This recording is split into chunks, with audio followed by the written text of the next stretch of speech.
Hello, everyone, and welcome to In Conversation, a series exploring the makings of our exhibitions. In this case, we're talking about deepfakes, art and its double, an exhibition at EPFL Pavilions, Amplifier for Art, Science and Society, at the Swiss Federal Institute of Technology, EPFL Lausanne. My name is Monica Antohi, Communications Lead with EPFL Pavilions, and today I have the honor of speaking with its curator and director, Professor Sarah Kenderdine, the mind behind deepfakes, art and its double. Sarah Kenderdine is the professor of digital museology, director of experimental museology lab, as well as the lead curator and director at EPFL Pavilions, the congruent space of art and science within the Swiss Federal Institute of Technology, Lausanne. Sarah has created and produced over 80 exhibitions and installations worldwide and is the curator of, like I said, our current exhibition, Deepfakes, Art and Its Double, now on view at EPFL Pavilions until May 1st, 2022. Sarah works at the threshold of imagination, reality, and bridging in innovations in museology, specifically in how visitors experience art and architecture, it being either contemporary art or cultural heritage. Hello, Sarah, and welcome. Thank you very much, Monica. It's great to be here. Thank you so much for joining us today. I think it's a fantastic opportunity to give everyone a bit of overview of the entire exhibition, because we've been speaking with a lot of the artists and scientists that have actually worked together work separately or together to bring the exhibition, the installations together, but you're the mind behind it, and you're the one that came up with the concept for it. You're the one that's conceived of this. So first of all, before we even get to the exhibitions, let's talk a little bit about who you are and what brought you into museology and what brought you into this field, which is science and art, and it's together at the same time. So walk us through a little bit about on that path. Sure. So I was originally a maritime archaeologist, so I used to dig up shipwrecks, working on the Indian Ocean program for excavation, so Oman, China, Vietnam, Sri Lanka, the Maldives, Cambodia. I had an exceptional boss, very clever man, and one day he came to me and he said, "Sarah, there's something called the World Wide Web, and I want one." Very autocratic fellow. And so it turns out we built the first website in the Southern Hemisphere for any cultural organization, put all the databases online.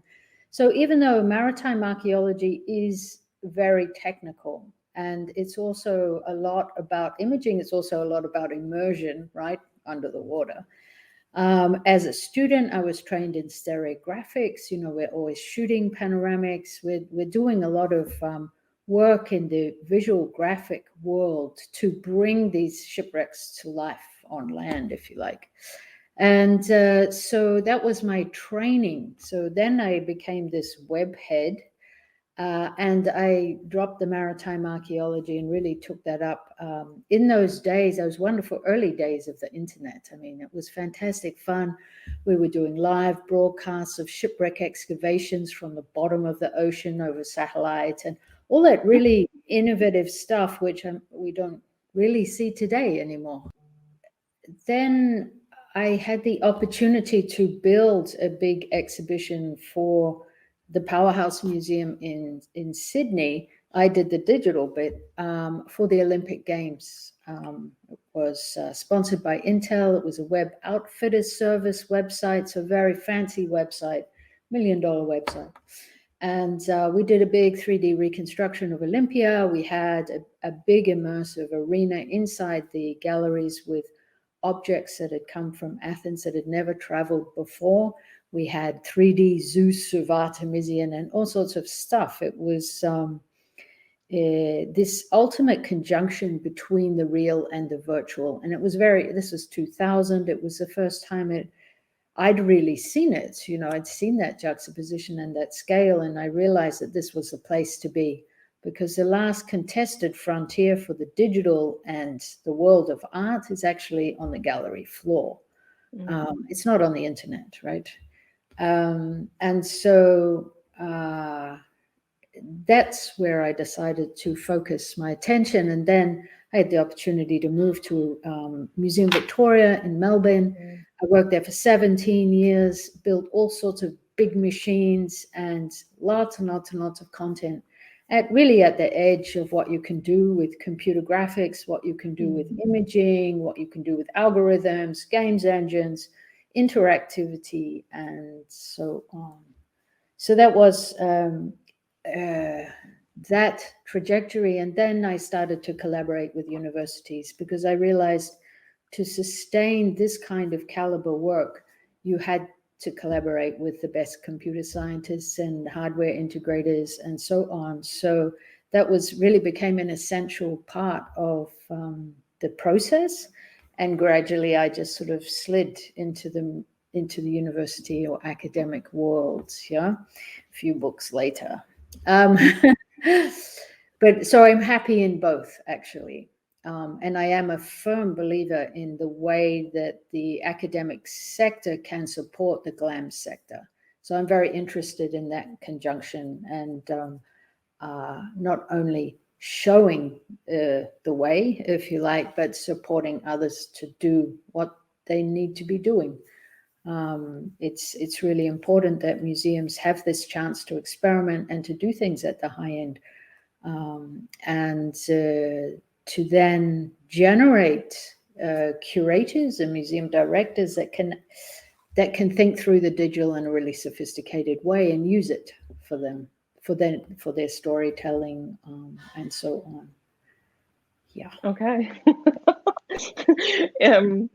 That's just a little bit of preview into the rest of the conversation. It's going to be super complex and it's going to encompass a lot of fields. It looks like we're going to be talking about a lot of stuff happening. So, so brace yourselves, the audience, for a good conversation.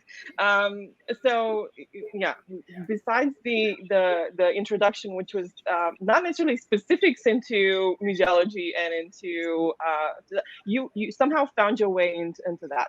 Somehow it just kind of progressed into exactly where you find yourself. You know, you have so much to give there, and you also are pushing even further this field. So we can talk a bit more about museology at the end, because I have a bunch of questions for the end of that. Fantastic. But I'd like to actually talk about the three topics that kind of brought us here today: the exhibition itself, the idea behind the exhibition, what spoke to you, what were the dots that you were connecting to bring the exhibitions together, why these specific artists. We'll start there. Let's start there. If you don't mind. So what I recognize with the type of work I'm doing is that we are creating digital objects which are really potent. They're extremely powerful. And it's partly to do with the way that they're staged, yeah, the interactive, immersive framing that they're in. It's partly to do with the type of imaging that we're able to do now. And the show was really to bring to the fore these affective qualities of the digital objects in art, because a lot of it is actually not that great, you know, on the internet, etc., etc. The technologies that we have are really very strong now. So this was an opportunity to showcase them in one space and to bring together all these different facets of the digital view of an object, whether it's photogrammetry, 3D printing, laser scanning, and point clouds, and drones, and algorithms, and blockchain, and so on. I mean, there are many, many facets now that encompass and encrust the digital in art, and whether it's cultural heritage or even contemporary art. So there was that idea that we could bring this show to the fore. And then, you know, the fascination in the digital that's revolving around AI technologies, and whether artists are in the loop anymore or not, you know, these kinds of questions. And then this issue of deep fakes. Now, of course, that's an appropriated term. I was riffing off the fact that, we have deep fakes misinformation, and that's on everybody's tongue. But this is a very different type of deep fakes. It's referring to the whole art history of replication and duplication and facsimile. And it's also combining it with deep, as in deep learning, etc. So that was that conjunction, but it seemed like a convenient term to hop on board with. And then art and its double, of course, is a reference to Artaud, the philosopher in the 30s, who wrote Theatre and Its Double, which was really a reframing of the audience. It was a radical document for theatre that basically put the audience at the center of experience. And so this was a reference to that book and to that whole movement, I guess. And that in our exhibition is really about taking this notion of contemplation of art just a few steps forward. Do you want to talk a little bit about each one, like what speaks to you about, for example, Helen, the Christian Leclerc's, there's GAN, there's actual GAN, like the deep learning, the actual deep fake thing there. The trust AI is a bit also in that kind of thing. You're talking about just from that point of view, that technology, the AI interacting with the artist. And is there an artist, or is the AI doing all the work? Or we have a few works down that path.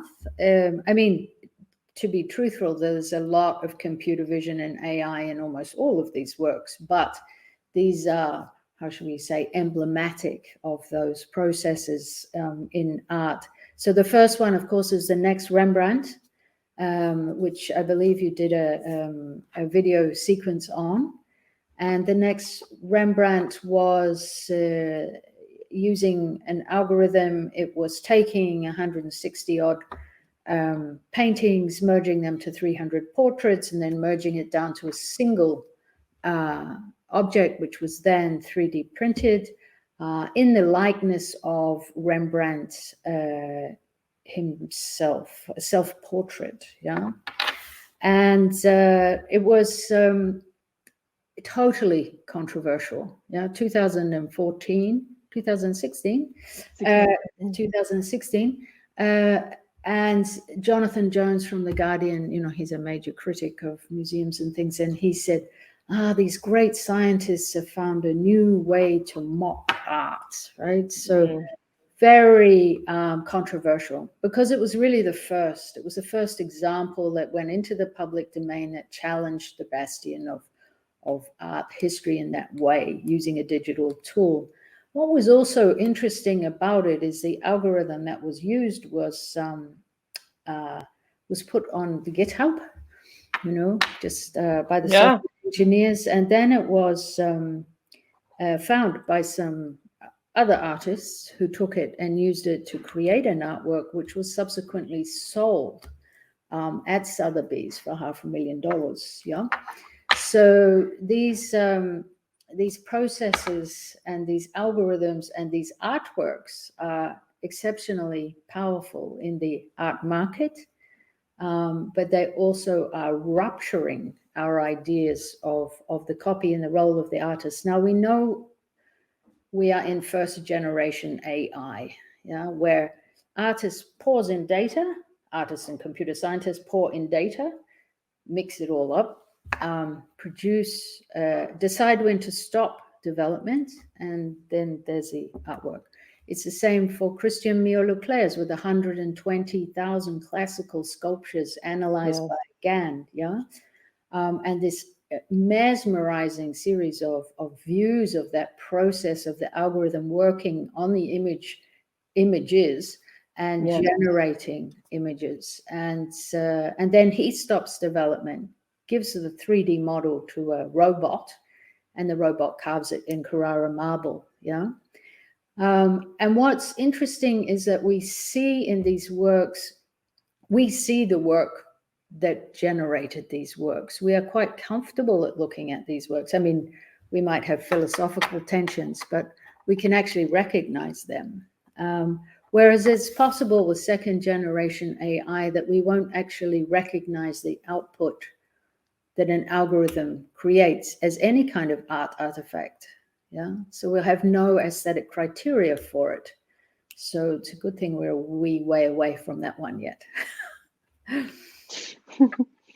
We're not quite at the actual, AI. We're getting there. It's still machine learning. It's still augmented intelligence. It's Yes. still driven by the algorithms and the data sets that these computational organisms have. Yes. So in a way, it's good that we're there.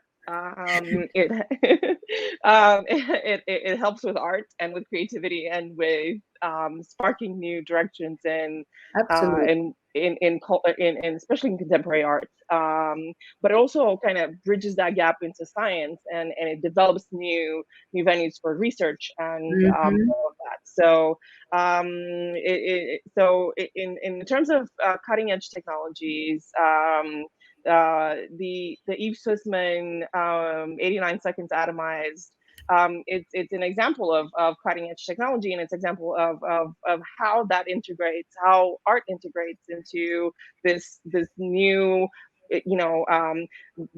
don't know exactly where it's at, reality versus physical versus digital threshold kind of situation with the metaverse and cryptocurrency. Yes. So I mean that work and the Picasso painting And the Picasso, there, which yeah. is owned by 22,000 Swiss people, and the Sussman work, which is looking at using the blockchain, these new modes of ownership. And that was particularly fascinating for me about that work, that you are devolving ownership to multiple owners, and to view the real work, everyone has to agree. I found that concept fabulously democratic. The fact that we were able to work with Eve and Snark.art, Misha, whom I know you interviewed, to stream it live from the blockchain permanently for the duration of the exhibition was really, I mean, it's a due to their great benevolence that they were able to arrange that for us. But typically, as an owner, you would have to go and contact the other owners before you could get all the little atoms together. Atoms together. So the work is also in the exhibition is conceptually referencing that, and the atomization of any piece of art through these processes that network technology and blockchain technology enable. Yeah, I'm very pleased to say that we bought one of the atoms, EPFL's first NFT. I mean, EPFL Pavilions' first NFT. I'm not NFT. Sure. Not sure if they've bought other ones before. So this is very exciting to get into this generation of art ownership and the relationship that you have to the community of people. I think this is really special. Suddenly you're connected to a social network in a way that you're not ever connected to as a single owner. So I find it really interesting, that sense that you belong to a community, yeah, by your little few atoms. Yeah, and owning something that, yes, it's digital, yes, it lives in the digital space, but it kind of, talking with Eve and with Misha about this, it's kind of like an actual painting itself, because some of those atoms will not have access to them, so they'll disappear. You'll never see them again. So they'll become these blobs or just completely go away. So even this digital piece evolves, Yes. like an actual painting.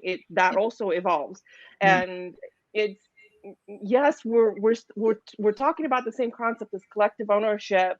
It's just each system is doing it through the blockchain with new technologies and all of that. And yeah, the Coca ownership of the Picasso is people buying something of the Real Picasso. thing. Yes. You have the actual painting, but you don't know how much you actually own if you're one of the owners. With the Sussman, with the Sussman's 8 9 seconds atomize, you know exactly what you own. I mean, It's got a that's number. probably It has a number. has a number. I think with the Cooker thing, they have share numbers. Yeah. So Probably in a way, you know, it's like, yeah. shares. He shares. The other thing that's in the Yves Sussman work, of course, is this idea of reenactment. It's the reenactment of Las Meninas by Velázquez, and you know, I'm really fascinated by the way that you can restage and re-articulate reenactment pieces. So she's reenacting the painting, but the other work in the gallery that does that is the Confucian rites. Right. One of your works. I mean, and a big team of people. And the big team of people. So together with Tsinghua University and Johnson Chang and City U and Jeffrey Shaw, we've been working on this project for a long time, looking at a close reading of manuscripts, which are basically a performance manual, the book of etiquette and rites, or Yi Li, yeah. And through this close reading process, which Pang does in his academy at Tsinghua, and it takes really a year or even longer to read one manuscript, you know, one ritual. But because it's a performance manual, you're able to then reconstruct this performance. So Confucian rituals that were institutionally banned in 1911 in China are now seeing a renaissance of interest. So it's a particular time where you're able to do this work, really with fine detail, look at what we would say is the archaeology of the Chinese modern body, yeah. How you create a social body, and the etiquette and rules around relationships between people. It's also interesting in a COVID time too, how our notions of self have changed. Yeah, so this is a meditation on these issues, and in museums in particular, I think it's 2007, they were given the mantle or the mandate to include intangible cultural heritage inside museums. And of course, this has proved to be extremely problematic. Like, how do you do that? It's, if you make a movie, you are arresting something. It's the end. Right. So how do you create situations which amplify the effective qualities of these performances and bring that into the galleries? So that's a work that's based on those kinds of ideas. It has notions of aesthetics as politics, as opposed to politicized aesthetics. The way that these rituals functioned in society was very critical to how society was operating. So that's also, some of those ideas are also in Yves Sussman's work of recreation, or the reenactment of a painting in her case. Yes, it's quite anthropological, the look, because you're bringing back, you're not reimagining, you're reenacting, let's call it that,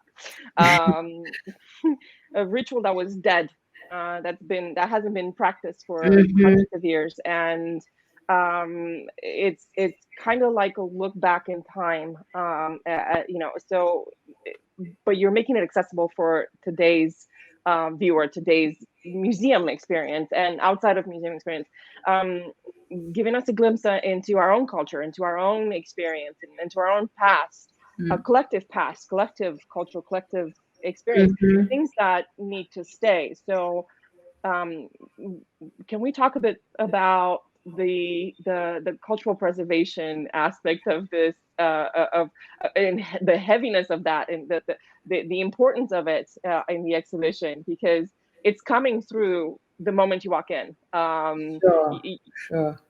So we're dealing with, I mean, an era that is really characterized by heritage at risk, you know, and there are two things going on. There is the world of archaeologists and cultural heritage conservators really hoovering up the world in digital form as a mode. I mean, I wouldn't not say that it preserves. It doesn't preserve the site, yeah, but it does give you a tool of analysis, right? But we're also in an era when those same technologies and techniques and sites are also being hoovered up by the big corporations. And this is a very difficult moment, really, where the stuff which is global heritage becomes commodified. So the people that we're working with are people who have an ethical framework that we appreciate. And in their efforts to bring new modalities, like we're looking here at the Scan Lab material, which is this absolutely stunning set of LiDAR data, which has been rendered in a kind of panoramical spherical view. And we're flying through these landscapes. So these artistic expressions which emerge from this cultural heritage material and gives you a new lens or a new perspective on it. But at the same time, there are these really fraught occasions, or not even occasions, trends, where a lot of this cultural heritage data is being sold off, or is being aggregated, yeah, by the big corporations. So, whose heritage is it? And also, hard disks full of data is of little value, actually. So our real effort is to bring it back into the public domain in these new modes of experience, right? So we've got different types of heritage at risk. We have iconoclasm, climate change, microclimate change, which is, you know, mass tourism. Yes. And it's everywhere. And things in the galleries, for instance, the work by Ikonim, which are really heritage at risk imaging experts. They fly drones on war sites, you know, sites that are under attack in very dangerous conditions, to get a mapping of that place that can be used post the warfare, so that they can look at, you know, rehabilitating these sites in different ways, and give us a permanent record, often of things that have disappeared altogether. So it's utterly vital, and that's why we're all obsessed with archives, because actually in the archive we discover everything we have lost. Yeah. And of course, they're forensic tools as well. They have great use in conservation processes, like Ide's work with the linear line scanning and the Japanese Japanese folding screens. These super high fidelity, multispectral infrared imaging is really where conservation is at. The Artman piece is also, you know, this is a company that does extremely high, what they call 5D imaging, high resolution 5D imaging. And these are just sensational pieces of data. And if we're talking about how powerful that data is, suddenly we're drifting off into this conversation about aura, aura, authenticity, authorship, all these buzzwords that sit around cultural heritage and art. And Bruno Latour, he would say that the aura has already migrated. It left the real object some time ago, right? And it is only witnessed in its copies, yeah. In fact, you don't have the idea of an original unless you have a copy, right? That's not, the concept wouldn't exist unless you had a copy of it.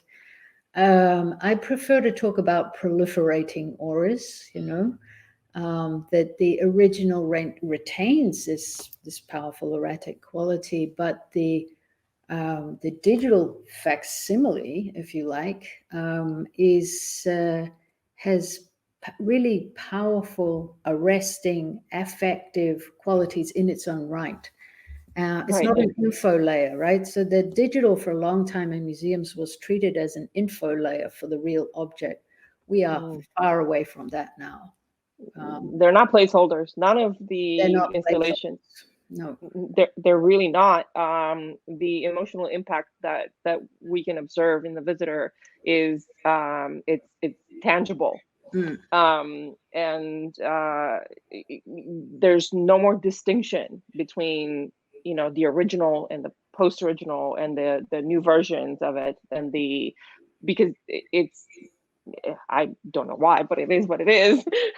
They just have very different qualities, I think, also. Yeah? So what we are bringing out or inviting visitors into experience are these different modalities of this particular object or place or whatever. Yeah. And now that we've kind of had an idea about the exhibition, we kind of talked about what's in it. We're skipping some major installations. We're skipping your work. So can we talk about your work in the exhibition? Sure. The Double Truth, the Pure Land AR, a bit of Confucian rites. We touched a little bit on that. We can continue if you'd like. Henry VIII, which is also a beautiful, you know, scanning thing that we were talking about earlier with Artman and from kind of in that general area. But Pure Land AR, sure. we can start with Pure Land or whatever you like to go out of the, because you're not just the lead curator, you're also an artist in your own right. So what were the thoughts behind Pure Land? What was your experience in creating that?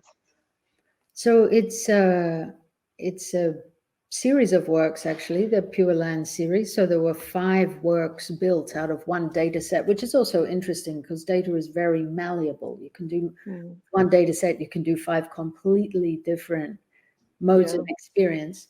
So the first one was a 360 one, and that toured all over the world. At the same time, we were asked to make an installation for Art Basel in Hong Kong. When it was the Hong Kong Art Fair, it was the year before it became Art Basel, actually. So this represented a big challenge, you know. We had this big, massive 360-degree experience, you know, it was really fabulous. And we're like, exhibition booth, what do we do now? And so this idea of the window on the world and being physically mobile inside the space, this kinesthetic relationship to space that we're always on about, one-to-one scale, you know, inhabiting places. This was just, in a way, a very efficient modality to experience this cave at very high fidelity, walking around. The other brilliant thing about that work, which is different to a 360 system, where the image is all around you. When you have a small window, people are focused on that. So it's almost like whoever's got the window is telling the story, because they're telling the story about what their interests are and where they go in that space. There's nothing didactic in there, you know, there's no words, there's no labels, even though it's incredibly rich in terms of iconography. So this was the way that it harnesses socialization around the screen is really central, single user, multi-spectator. Then, you know, family members take over, random members of the public sort of become involved in this group. So I am a very big fan of this modality. And, everybody would say, why don't you put it in a head-mounted display and everyone can have their own, right? Anti-social, anti-hygienic, and a big especially in COVID times. And a big hassle. I mean, for a museum to maintain head-mounted displays is just a disaster. It's very hard for them to do that. So, and also, if I can say, the experience of holding the iPad. It's almost like holding a flashlight, because you're inside this cave, this actual cave in Mogao, China, and the only way to observe that is through with a flashlight, from your own point of view. So seeing it all at the same time, it wouldn't be as close to the original experience as this experience is. Yeah, you're right. Actually, in the 360 version, we actually start that experience with a flashlight, because if you are at Dongguan, and I can tell you a little bit about the site. So it's 492 caves, 45,000 square meters of mural paintings, over 2,000 statues in size and breadth like nothing else in the Chinese Buddhist world. This is a absolutely sensational site. And we had the great pleasure to work, an opportunity to work with the Dongguan Academy on this, who are digitizing that entire place. So up to 90 photographers at one point, just one cave after another. Takes about 3 months to image a single cave, camera array photography, laser scanning. We trained them to put these two data sets together. They had done them at different times to do this work on Cave 220. And when Cave 220 is also completely closed to the public, so nobody go there. And in the 360 version, the scholars can fly to the ceiling and examine all the stuff that they'd never be able to see if they were on site. So it has both the magnifying glass, which we have in the 360 version, and the flashlight are these ways of framing the interrogation of this image, and also giving you a sense of being there. Yes. Yeah. So the mobile tablet kind of operates like that. You are revealing this place, and you're not just doing it for yourself. You're doing it for all those people that are hanging out right behind you, right? Right. And so there's a big conversation that always happens when people are doing this together. But it feels extremely personal. It doesn't feel like you're sharing it with others, even though everybody's looking at your screen. I mean, you're holding the iPad, and you have other people that don't know you. Yeah. Look at your iPad. Looking at your iPad, yes. So that's or taking pictures of you with your iPad. That's a performance factor, actually, and we've done a lot of studies on this.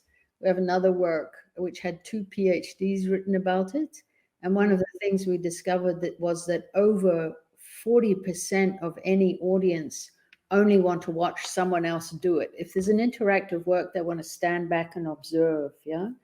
And then the other 60%, they kind of oscillate between the actual protagonist of the moment, yeah, the performer, and then somebody from this audience will take over, yeah. So there's this exchange, a learning situation. This is how you do it. This is the bit. Hey, have you seen this? You got to go over here. This kind of thing, or somebody directing, saying, "Go over here, go over there." So yeah, there's all this triangulation that goes on within any audience in that space. Yeah. It's a beautiful installation, and everybody's they walk in and their jaws drop, holding on those iPads and just moving them around. And but it took years to put that together. It took a tremendous amount of creativity to think about ways to bring it to life to an audience that has no idea where the Mogao caves are, that doesn't understand much about Buddhist culture. So you're presenting cultural heritage sites from across the world to new audiences, and allowing them an experience that they might never have. especially with caves like this, with the Mogawa caves, where they're not accessible to public anymore. So just to see that, it's pretty much impossible at this point. But also with Double Truth, there's seminal national treasures, but there's some objects that will never travel. Yet you're bringing those to us in a very personal, and having them experience, having the audiences experience them in a very personal way. Both of them. Double Truth is a completely different installation than this, but we're playing that that video, but what was behind it? What was behind Double Truth? And because every little Buddha and Bodhisattva has its own story, its own little music that accompanies it. It's an immersive experience again, but in a completely different way. And yeah. So the Double Truth work emerges from this Atlas of Maritime Buddhism project we've been doing for the last 6 years, which has spawned a few exhibitions around the world. And this is just a very small subset of that data, which is some, but not all, of the photogrammetric sculptures that we captured in the field in national museums. And the work stages these in a system that allows you to walk around and look at this object as if it was standing there. That's basically what it does. It has this almost ritualistic framing as well, because of course you're circumambulating. So every time you do a full 360 of this 3-meter diameter platform with back-to-back LCD panels with they're 85-inch. So these sculptures are very big, very fine detail. You will do the full 360 circumambulation and it will move to the next sculpture. They are emblematic examples of the spread of Buddhism through Southeast Asia, starting with Avalokiteshvara, who was, and there are a few instances across the world of the Avalokiteshvara in that work. And so there's that circumambulation, there's ordification, which is ethnographic field recordings from about the 30s to the 50s from those countries of origin for each object, so they're all different. And then, of course, so it's a temporal sequencing that's going on there as well as you go around the sculptural object. Sculpture is often thought about as a double truth as well because of its multiple views, both noun and verb, as they like to say. So there's also double truth in Mahayana Buddhism, right? So there are these different, and that's about the mundane and the absolute truth. And the eternal, yeah. And so then in the other direction, if you go in the counterclockwise direction, these sculptures then are digitally transformed in different ways. This is the artistic part of that work, is really in how you examine them, the impermanence of objects, and their coalescence, because these things are cyclic, and so that's how that one works. It feels extremely meditative, walking around them, perambulating with the instrument itself. It seems to, it's got this quality to it where you're almost there. You can kind of, everything just kind of fades away around you, and you just kind of there with that statue, listening to Buddhist chants in the background. It feels quite like an anthropological view of maybe. I mean, you have to make a bit of an effort to use a machine, and that's intentional, right? You can't just spin it with one finger. No, it's not one of those prayer wheels. No, to make the real effort. to circumambulate in that. Yes. So the exhibition is built on multiple concepts. If we can talk a little bit about those, you're talking about simulacrum, you're talking about post-original, you're talking about algorithmic, you're talking about decolonial. I mean, those are concepts that come through. How did they speak to you? How do those things speak to you, and in which way? So because of my museological theoretical training, there is a lot of discussion about how the digital manifests itself. And it really does go from this older idea of the simulacrum, but is that so old? We're just about to head into the metaverse, right? And so these are very similar and dystopian views in a way that permeate our world at the moment. The digital twin also, the mirror world, these are all terms that have become synonymous with digital cultural heritage, I would say, and digital art and so on. So each work or series of works really takes up one of those themes, like the forensic, like the algorithmic, like cryptocurrency, so issues of ownership. And then, of course, Bernd Lintemann and Florian's work, Trust, which really deals with, it's probably the deepest fake in the show.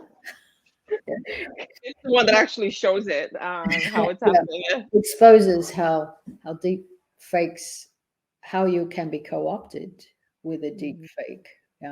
You are the deep fake in that particular work. It's very, very strong for the public to encounter that, and also to recognize that the technologies that we have around are capturing you and your data with such unbelievable fidelity, and you have no idea what's going on.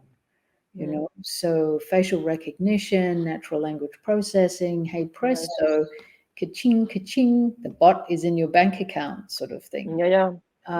So scary if you extrapolate, and it's scary for the visitors to see, as it is, let alone the application that we're seeing pretty much on a day-to-day basis.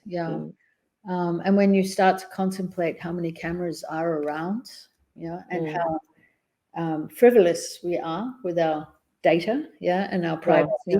I mean, there are big shifts away from that, but in terms of legal planning, but it's really become a huge issue. So the show is also touching on these very big social issues, as opposed to just art and aesthetics and that kind of thing. It definitely has an ethics. Well, they're just very topical. I mean, the metaverse was not. So when the show was conceived, the metaverse didn't. This term, the metaverse, and the creation of meta and the blurb and the hype around it wasn't there, but it was obvious that it was there. Somehow it's been building for a while. Yes, it's been building for a while, and many people would say it's just another exercise in like capitalist thinking. So can take it with a grain of salt.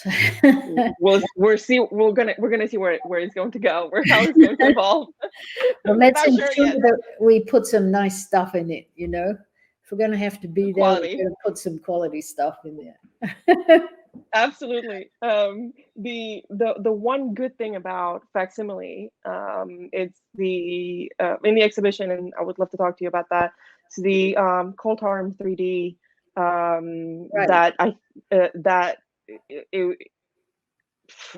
It's such a breakthrough in technology, and the way they've implemented it, the way they've conceived it, the way it works. But yeah, please let's talk about that a little bit. Well, I'm really pleased to say that we are the proud owners now of that system.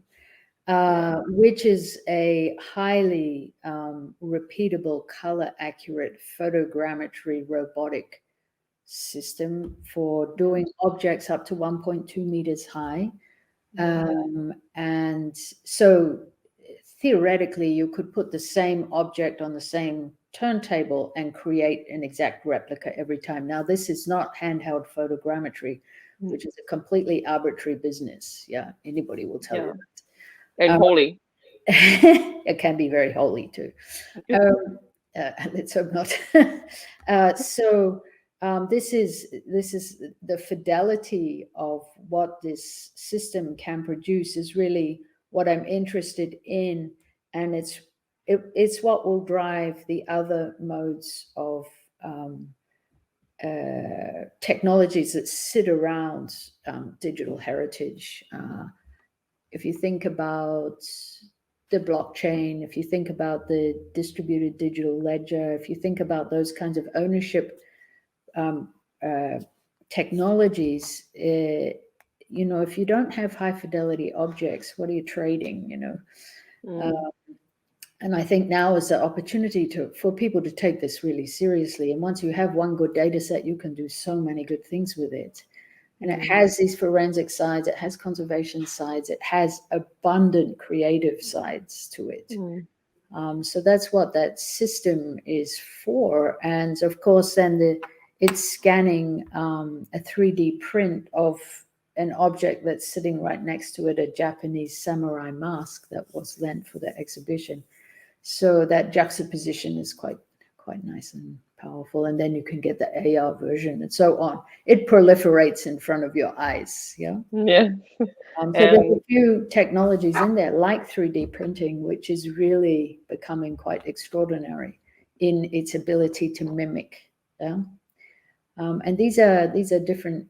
We're not talking about, you know, the authenticity of a thing. We know it's a digital print, but how it's used, and that maybe references again the Henry Cole document, which was the 1867 foundational document for the V&A for the cast court that talks about replicating objects, and they did it through plaster casting, which in fact is terrible for objects, and so they stopped doing it after a while. But the whole premise behind that document, signed by all these princes and princelings throughout Europe, was that it was extremely good to replicate objects because it was great for education, you know. So if we are going to talk about a world that is going to be more harmonious through sharing and abundant cultural activity and heritage and awareness and things, the more we do this, the better, because it's really, we're seeing so many hegemonic situations now. And if we cannot appreciate other people's art forms, you know, these are tools by which to do that kind of diplomatic, soft power kind of project, and to share it with the world. That's a lot to unpack there if we want to go there, and that. But I want to talk a little bit about the forensics parts of it, the Bamberg, the Palmyra, the Notre Dame de Paris. So and it's cultural preservation, but it's also forensic. We're looking at a site and through with spectacular accuracy. We're seeing things that, especially in the Bamberg Cathedral situation. So when you use the term forensic, you're really talking about the ability to see more, right? Which is what these tools allow. And these fantastic data sets that are getting created, how do you view them? What are the modes for doing that?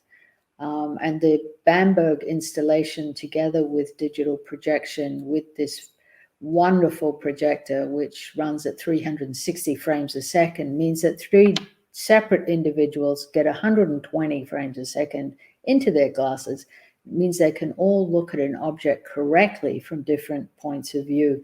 This is not done in VR, right? No, It's rendered from the center, or you're in a goggle and it's just rendered for you. So these collaborative tools also that are being built, the technology for collaboration is really advancing. I mean, it's equally appropriate if you're building a BMW, you know, or a rocket or whatever. But spaceship. Yeah, spaceship. Exactly. Yeah. But those tool sets are being developed to allow us to be able to do forensic work on these great sites. I mean, that site is one of the largest and most well-funded conservation projects of any cathedral in Europe. So it's a very significant data set that was created to help that process of reconstruction. And then in another forensic work, we have the Henry, Yes. which has X-ray fluorescence imaging, which reveals all the chemical materialities. So all these black and white images, which are created from the synchrotron where it was taken, blasted full of tiny little holes, that analyze the materiality of it. And so you can see the lead, the mercury, the gold, and so on in this painting. It's quite a wonderful forensic insight. But why would you need that? And of course, it's related to the conservation of the painting, which was done as a collaboration between the National Portrait Gallery and the Art Gallery of New South Wales, and a series of portraits of Henry VIII, and all sorts of things. The difference between those two digital versions that you see, one is a pre-conservation super high-res scan, and the X-ray fluorescence, and the final conserved painting is really, really interesting to see where they went with their research and what they rebuilt into that painting through these processes of forensic analysis, such as the hand that suddenly appeared. Yes. Right? Yes, which is covered in the see they through the fluorescence test, to see that layer that was added on top, to realize that, because with the naked eye you don't realize what, you know, that's been added to it. You can restore it to a version that looks like the original, but you're missing the whole hand, the whole left hand, because of the, you know, you're not realizing of that paint itself has a different chemical structure to it. So it's super obvious in this in the way that the scan was done. So it looks absolutely spectacular. What other thought brought all of this together? So we're having forensic, we're talking about facsimiles, we're talking about simulacra. It seems like the conversation is more global than that. It seems like certainly the ideas, the theoretical framing for decolonization also. I mean, the work that we show in relation to that is a slightly different agenda, but it's the Robert Lee sculpture in Richmond, which was subsequently destroyed. And we have two versions done by Terry Kilby, wonderful fellow. And I just found the model on the internet and I thought, wow, this is really an extraordinary object of our time. And now it doesn't exist. 6 months later, it's all gone, razed to the ground.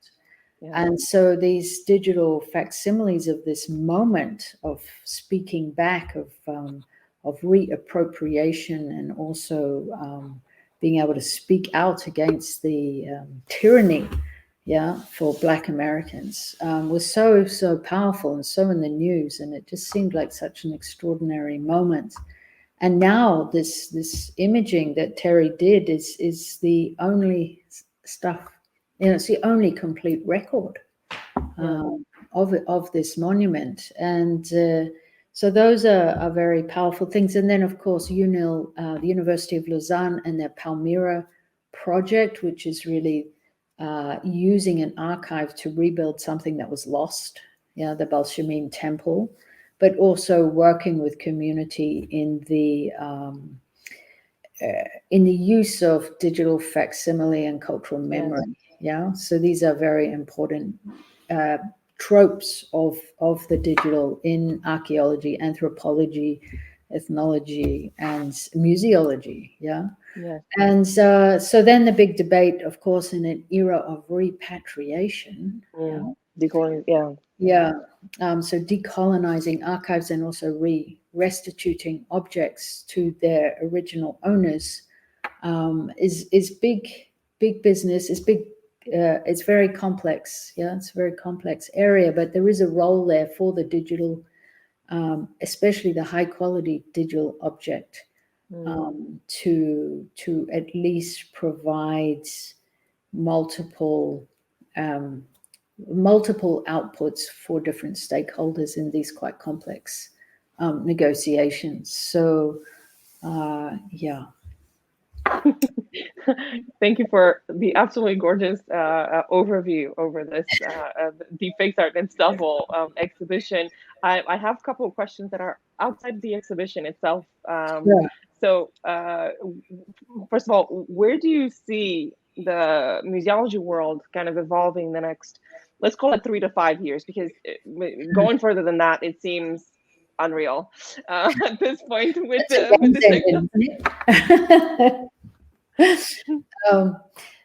yes, the future. Yes, Back to the Future is what we always Back to the Future, because you seem to be always there, if not pushing it further out.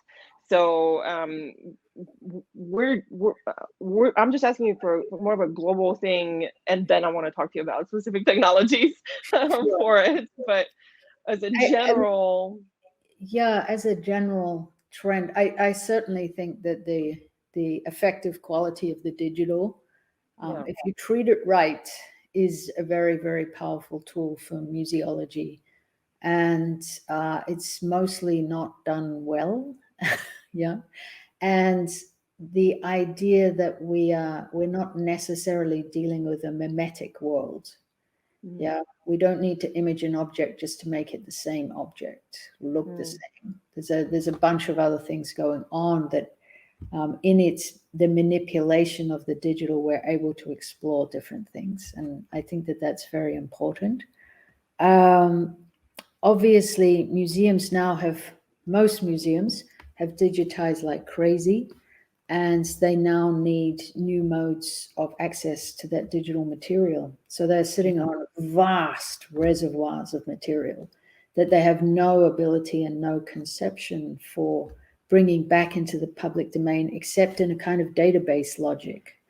And so I'm much more interested in what I call computational museology, which brings machine learning and ontology and visualization and publics and practitioners back into an arena together in a kind of whole of environment encoding approach to anything. So that what these digital tools do is give new modes of access. However it is framed, whether it's framed as an artistic work or whether it's more didactic. But often an immersive work will be killed by didactic behavior, by putting in words and texts and all of this. You have to let people experience things, and then you offer them other piles of information, all the scholarship. But activating people's sensory engagement with a place is so powerful that you'll hook them for life. They talk about it 5 years later. And this is not the case for the large majority of multimedia kiosks in museums, right? Which are this accumulation of didactic material. So that need for curators to label everything. And they have huge scholarship, but what are the new modes we need to invent to be able to do these things together? And so that's definitely a thing. It's a beautiful thing, because it brings us to the next question, which is, what are we as museum goers going to expect? What are we to expect? Not going to. What are we to expect? Going to a show, going to an exhibition from now on, like, with all this new technology, with all of this digitization, with all of these immersive technologies, what are we to expect in terms of experience, and in terms of connection, and in terms of exploration of the art pieces themselves? Because you're talking about all of these museums that have, we're not going to see most of their collection. We true. see what are we going to see? 5%, 3%, 1% of the collection, probably. Terrible statistics for you. I think it's awful. 2% for the Smithsonian, 0.4% for the British Museum. It's on display. Oh, fantastic. And Museum Victoria, 0.85% of 16 million objects. Yeah. Oh, fantastic. Yeah. So, but that's their role, is to be a storehouse, right? As well as to be a communication vehicle. And really the new mode of the museum is the storytelling mode, using these digital assets, because they can't deal with the physical asset in the same way. They don't have the power over it in a way that they have over the digital and what you can do with it. So I see these new modes of storytelling, storytelling through visualization, storytelling through, which are not about reading the label and contemplating the object, or less about that, yeah, or in conjunction with, but certainly more of those storytelling type narratives, the experiential, the multisensory. But I also see, I mean, having just been to the World Expo, right, in Dubai, 2022. I don't think I can look at another digital screen. So that was, that's the pinnacle of spectacle, yeah. And the work that one wants to build is actually the personal, not the spectacle as such. It's how you use these systems to make a personal connection. And so I think one of the interesting technologies for museums, of course, is around natural language processing and what can be done there. It's definitely around visualization of mass archives. So we have a project at the moment, which is 120,000 hours of video from different collections. So how do you look at that? It's like the tagging itself, it's insane. Yeah. So we have to invent these new languages of narrative making, of recombinatory narrative, transcriptive narrative. There are different ways to describe it.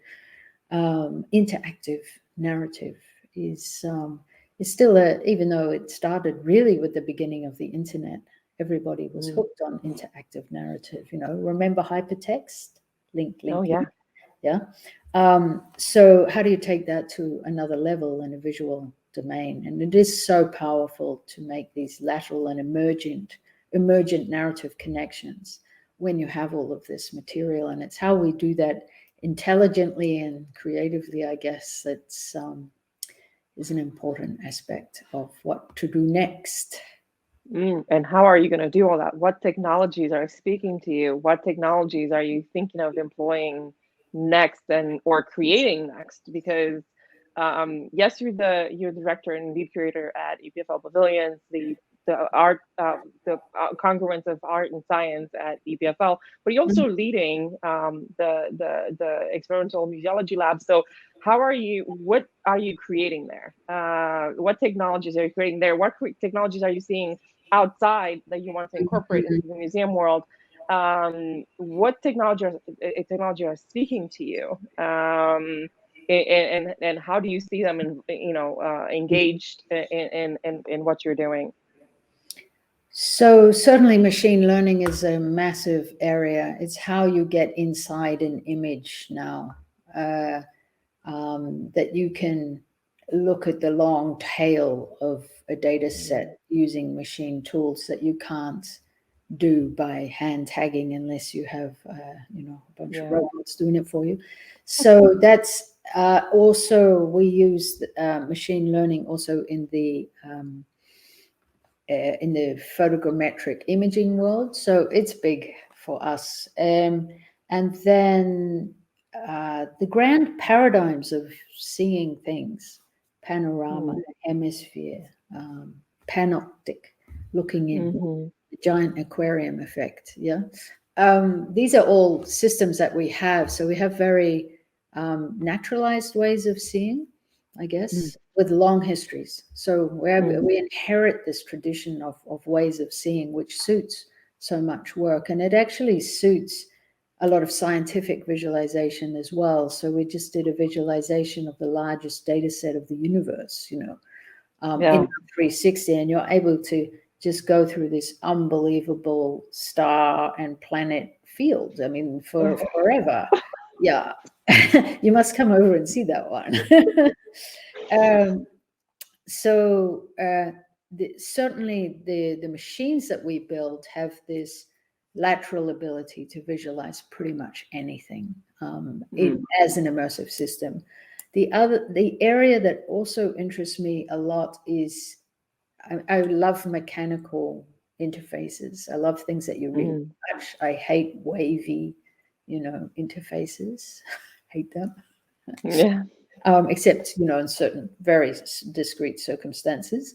So these tangible interfaces that I'm really keen on, and of Dario Floriano and I have been discussing a project for some time with his haptic flight jackets. And this is something I want to roll out every major World Heritage site, where you put on the jacket and you fly your own drone right up of Angkor, and you look in the Buddha's face, and the drone is super smart, so it never crashes into anything. You've got a screen there so everyone can see it. You're not on the site, so you're not damaging it, but you're in the periphery, so you are there physically. These kinds of things I think are really interesting. Remote visitation like that. I mean, theoretically, you could do it from your own home. You could launch your own drone on site and go for a wee tour.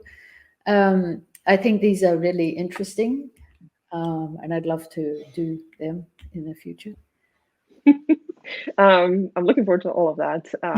So in the meantime, more tangible, more now. What exhibitions do you have that right now? And so besides the Fake Art and Stubble, which is spectacular, it's in Lausanne. It's up the street from just right at EPFL Pavilions within EPFL. So what other exhibitions are happening right now? What other exhibitions you have planned for the future? And maybe some thoughts for that, like, longer duration. So at EPFL Pavilions, we have Cosmos Archaeology Explorations in Time and Space coming up. So I mentioned the biggest data set of the universe.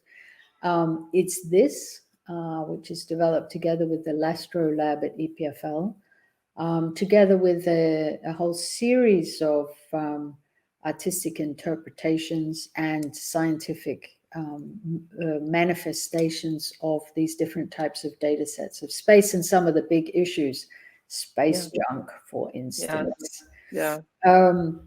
So that's that show. Then we move into an exhibition about chronobiology called Lighten Up. And this has many significant artists in it, like Olafur Eliasson.